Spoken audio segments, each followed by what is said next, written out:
નમસ્કાર દર્શક મિત્રો, આપ જોઈ રહ્યા છો યલગા ન્યૂઝ। તો જોઈએ આજના મહત્વના સમાચારમાં। ન્યૂ સર્વોદય કોઓપરેટિવ ક્રેડિટ સોસાયટી લિમિટેડ દ્વારા રંગેચંગે વાર્ષિક મહોત્સવની ઉજવણી કરવામાં આવી હતી, જેમાં તેજસ્વી તારલાઓ અને નિયમિત સભાસદોને સન્માનિત કરવામાં આવ્યા હતા।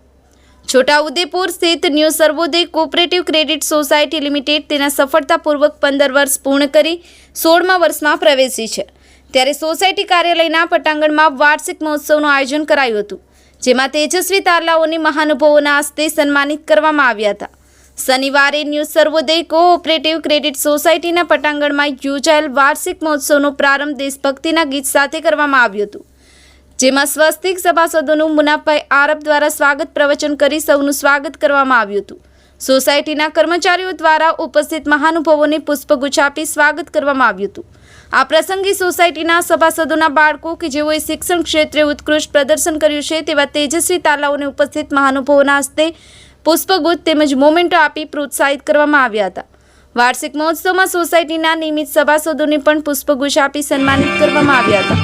સોસાયટીના સભાસદોએ પણ સોસાયટી પ્રત્યે પોતાના પ્રતિભાવો રજૂ કર્યા હતા। સોસાયટી દ્વારા ઉપસ્થિત સભાસદો સમક્ષ સોસાયટીની રૂપરેખા રજૂ કરી હતી।